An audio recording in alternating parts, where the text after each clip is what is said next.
A very good evening. You're watching India Today with me, Nabila Jamal. As I take you through the roundup of today's news, let me start with Mamata Banerjee and the high-profile, high-pitched battle in West Bengal. We're looking at Mamata Banerjee now taking on Suvendu Adhikari in his turf, Nandigram. When we say Suvendu Adhikari's turf, he's won from the TMC ticket consecutively there, but nonetheless, it's his home turf. He has won from the TMC, but he's the one who's worked towards that constituency. Mamata Banerjee, soon after Suvendu Adhikari, who was supposed to be the right-hand man, former close aide of Mamata Banerjee, switched to the BJP. Mamata Banerjee dared Suvendu Adhikari that she will ensure his defeat in Nandigram. So she's set aside her traditional seat, her comfort seat, Bhawanipur. She could have easily stood from Bhawanipur and won from there. At least so it looks like from the appearance of it. It appears that Bhawanipur would have been a more comfortable seat for Mamata Banerjee, but she's given that up.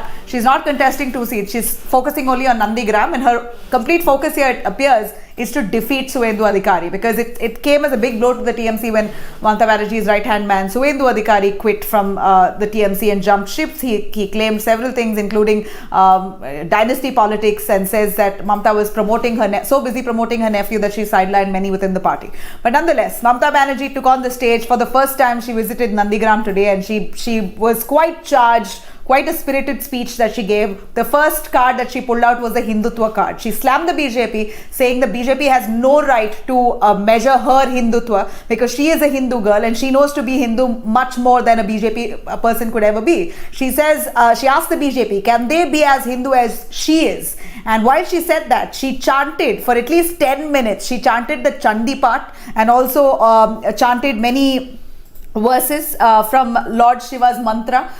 She carried on chanting those mantras while the crowds got along with her, chanted it along with her. So it was quite a spirited version of Mamata Banerjee today in Nandigram, where she focused mainly on Hindutva, the Hindu card, and hit out at the BJP not to play the Hindutva card with her, because she is as Hindu as anyone else can be, or maybe more. So that was Mamata Banerjee's really charged attack on the BJP in Nandigram. Nandigram now is the little known town of Nandigram, or the constituency of Nandigram, now has become, has taken headlines across all media, because it's now a prestigious seat for even the BJP and for the TMC. With Mamata Banerjee now in the fray, it seems like this Nandigram will really go down in history. In fact, this is the same constituency back in 2007 when Mamata Banerjee created a huge revolt of, showed up support against the left government, hitting out against land acquisition by the left government at that time, corruption and whatnot.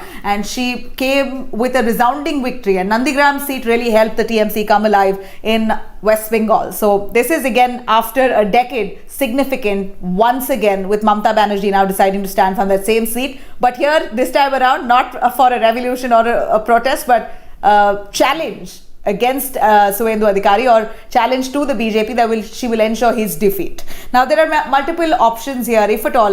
Looking at the scenario here, Mamata Banerjee does win or lose. What are the possibilities that we could really look out for from this Nandigram seat? Now, scenario one is both Mamata Banerjee and the TMC wins in West Bengal. Mamata Banerjee wins from Nandigram, TMC wins in West Bengal. Of course, it's a huge boost for Mamata Banerjee and the TMC. They come to power, and this is a time when Mamata Banerjee becomes a personality of national relevance. So then it will be possibly, as per people and experts and political analysts saying, it would be Mamata versus Modi in 2024. This is what is going to happen if Mamata Banerjee does win from Nandigram and the TMC comes back to power. Now, in a scenario two, Mamata Banerjee wins but the TMC loses. In that case, of course, Mamata Banerjee will have no choice but to be the leader of opposition. She's going to be fighting the BJP opposite them as an opposition party.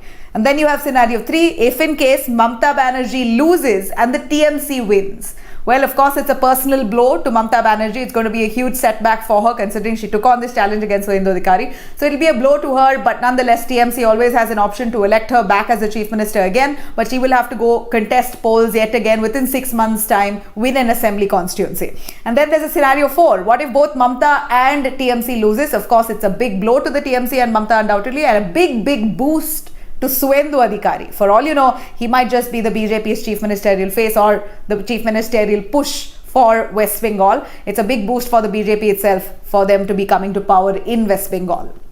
Now, we're looking at BJP, of course, blaming Mamata Banerjee for a huge divide within the TMC. We're looking at several defections already, many of them crossing over to the BJP. Very recently, 5 MLAs have now switched over to the BJP. Of course, BJP accusing Mamata Banerjee that she and her dynasty politics, corruption and not mishandling and her anger issues and whatnot has resulted in many of them leaving the TMC. But of course, one should remember that most of these people who have left the TMC are those who are disgruntled over not being given a ticket. 28 sitting sitting MLAs have not been given a ticket this time. Mamata Banerjee has accommodated this time many new faces into the TMC, and considering that a lot of the TMC MLAs have become disgruntled and they are now wanting to move, they've already switched to the BJP. Let me give you the names. Sarla Murmu being the latest MLA who's now shifted to the BJP. You also have Sonali Guha who's moved to the BJP, Sital Sardar, Jatu Lahiri, Rabindranath Bhattacharya and Dibendu Biswas. All of these that I mentioned now have now moved over, joined the BJP recently in just the last 24 hours. Now let me quickly cut across to Maharashtra. We're looking at a huge political flashpoint over the Mukesh Ambani Bomb Scare case.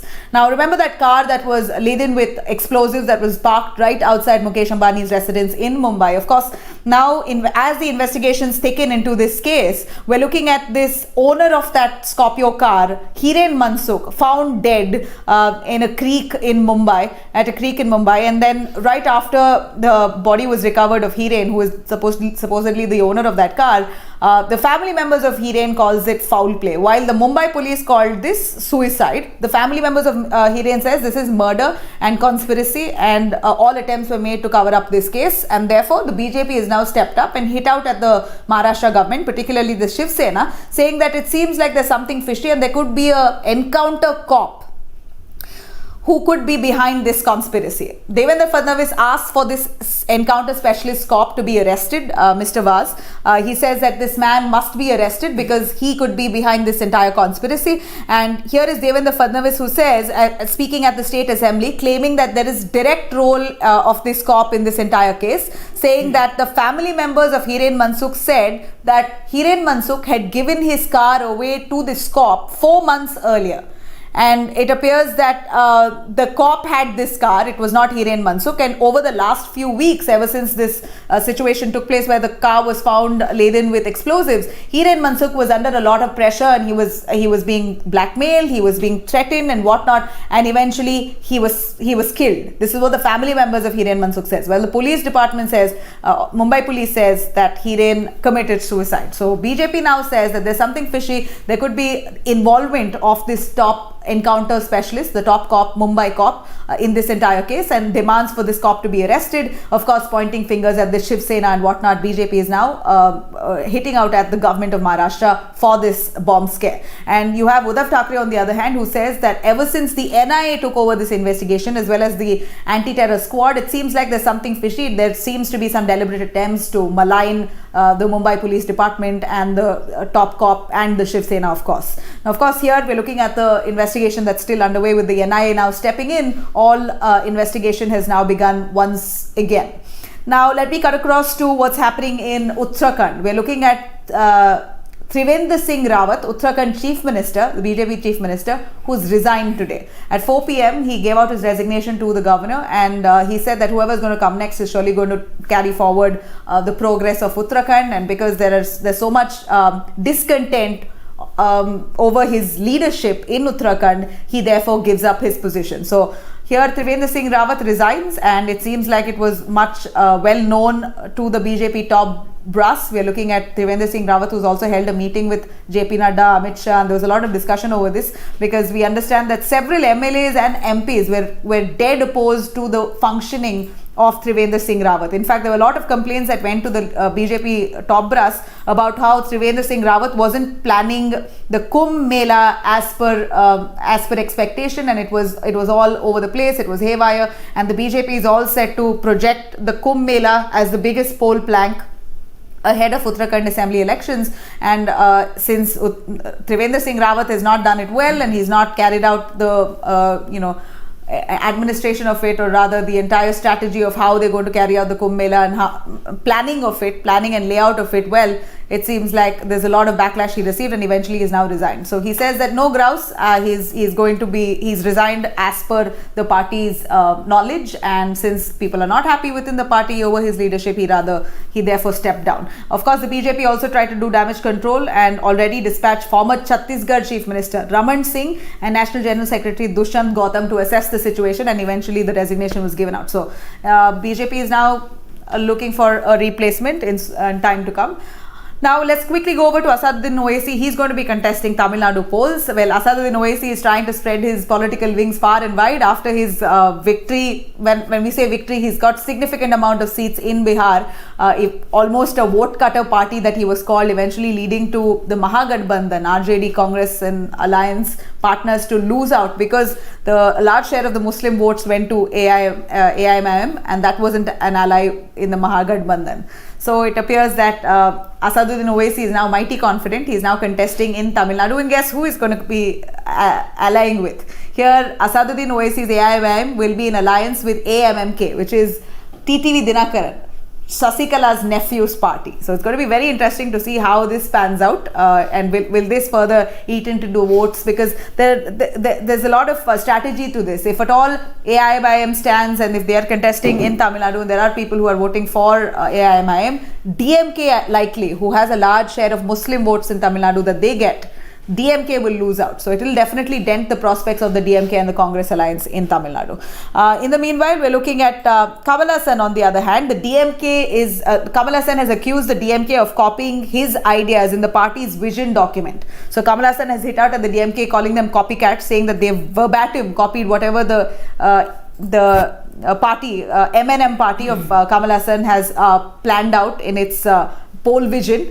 That's what DMK has copied and put out, and of course DMK refutes these charges, but nonetheless Kamal Haasan has hit out saying that MK Stalin is indeed an insult to Dravidian politics, and that he goes on to take a sharp jibe at MK Stalin. In fact, he even said something on lines referring to Karunanidhi, which didn't go down too well with Karunanidhi supporters, but he quickly came around to justify that he did not mean it. In fact, Kamal Haasan said he does not want to wait to serve the people when he is wheelchair bound. Many of them attributed this statement to Karunanidhi's situation towards the end. Of course, Kamal Haasan then went around saying that he did not mean Karunanidhi. He meant to say individually, as a person, for himself, he wants to be working for the people now and not later and whatnot, and eventually hit out at MK Stalin, calling him an abuse itself, saying that if he really wanted to hit out at Karunanidhi, then he would have taken MK Stalin's name. So we're looking at some really bitter talk between Kamal Haasan and the DMK.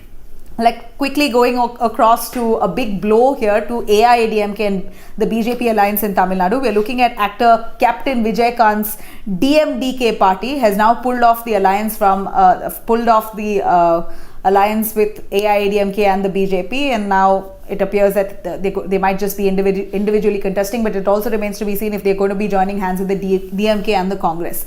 But doesn't seem like AIADMK is in any mood to cajole or convince Captain Vijayakanth and his party, DMDK. It seems like they've let the party go. The alliance is broken only because their seat sharing deal and the talks failed. Of course, DMDK wanted more seats, they weren't given, therefore they've cut away.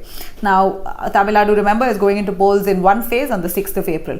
A quick word, we are looking at the vaccination drive 2.0, at least close to 1 crore odd, crore and a half people have already been vaccinated in the second round, and it appears that people are showing much confidence in compared to the first round, where several healthcare workers and frontline workers got the jab. It appears the second round, where we're looking at senior citizens coming forward to take the COVID-19 vaccine, they've shown more faith in the COVID-19 vaccine, which means that India has been successful largely in ensuring that a large population get vaccinated. People are going to their centers, and the process seems to be quite smooth. And we are so proud that India is one of those countries, the fast countries, to have vaccinated its population at a record pace. So kudos to all the efforts of our scientists, our government, for really putting in the efforts to keep that coronavirus at bay. Thank you very much. Have a great day.